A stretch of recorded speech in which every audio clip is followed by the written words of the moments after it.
Selamat pagi anak-anak, bagaimana kabarnya kalian hari ini? Alhamdulillah, semoga hari ini kita semua semangat belajar ya. Baik, sebelum mulai, mari kita berdoa terlebih dahulu. Ketua kelas silahkan pimpin doa. Alhamdulillah, terima kasih kepada ketua kelas. Di sini Ibu akan mengecek kehadiran kalian dulu ya. Nah, akhirnya semuanya masuk ya, gak ada kendala. Sebelum masuk ke materi, ada yang masih ingat apa yang kita pelajari minggu lalu? Tentang makhluk hidup. Betul sekali, Rani. Hari ini kita akan melanjutkan dengan topik yang tidak kalah menarik, yaitu ekosistem dan rantai makanan. Sebelum itu, Ibu ingin bertanya terlebih dahulu. Coba perhatikan gambar ini. Menurut kalian, apa yang akan terjadi jika populasi ular di sawah berkurang drastis? Ada yang ingin menjawab? Silakan. Mungkin tikusnya jadi banyak, Bu. Betul sekali, Siti. Tikus akan menjadi banyak. Bagus sekali jawabannya. Ada yang mau menambahkan kenapa tikus bisa menjadi banyak? Nah, tidak ada yang memakan tikus lagi. Ya, betul. Karena tidak ada yang memakan tikus. Betul jawabannya. Nah, dari jawaban kalian ini, kita akan belajar lebih dalam tentang bagaimana makhluk hidup saling berhubungan dalam sebuah ekosistem. Hari ini, setelah pembelajaran selesai, kalian diharapkan mampu menjelaskan pengertian ekosistem, mengidentifikasi komponen-komponennya, dan menyusun contoh rantai makanan dengan benar. Siap anak-anak? Baik, mari kita masuk ke materi.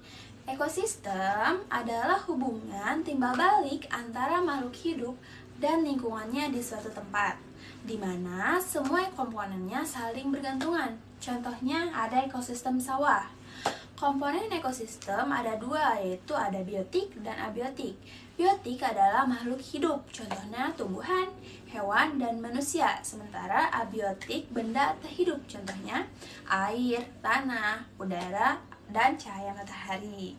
Keduanya saling memengaruhi, misalnya tumbuhan butuh air dan cahaya matahari untuk tumbuh. Lalu ada rantai makanan, adalah urutan perpindahan hewan lewat peristiwa makan dan dimakan. Contohnya seperti di sawah tadi, ada padi, tikus, ular, dan elang. Padi sebagai produsen membuat makanan sendiri lewat fotosintesis, sementara tikus adalah konsumen pertama yang memakan padi. Lalu ada ular, konsumen kedua yang memakan tikus, dan ada elang, konsumen ketiga yang memakan ular.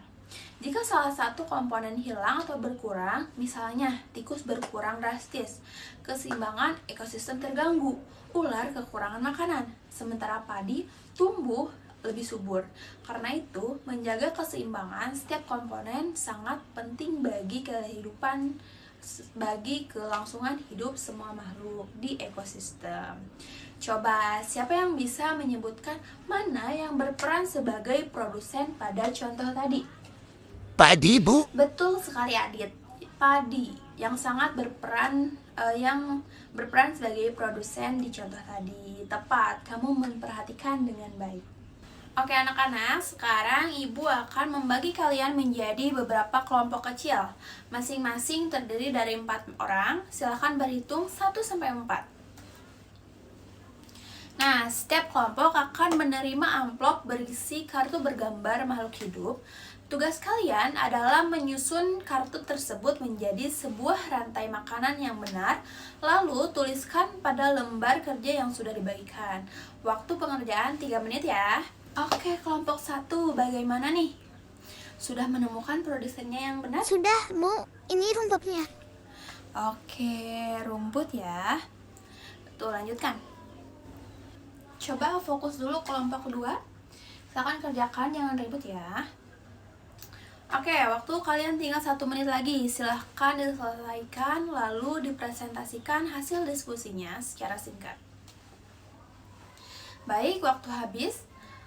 Untuk kelompok pertama, yaitu kelompok 2, silahkan sampaikan hasil diskusi kalian.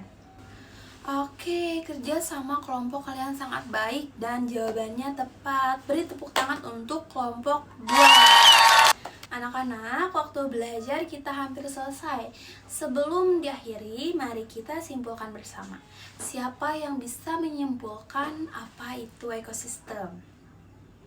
Silakan Siti. Ekosistem itu menghubungkan makhluk hidup dengan lingkungannya, Bu. Tepat sekali. Jadi dapat kita simpulkan bahwa ekosistem terdiri atas komponen biotik dan abiotik yang saling berhubungan.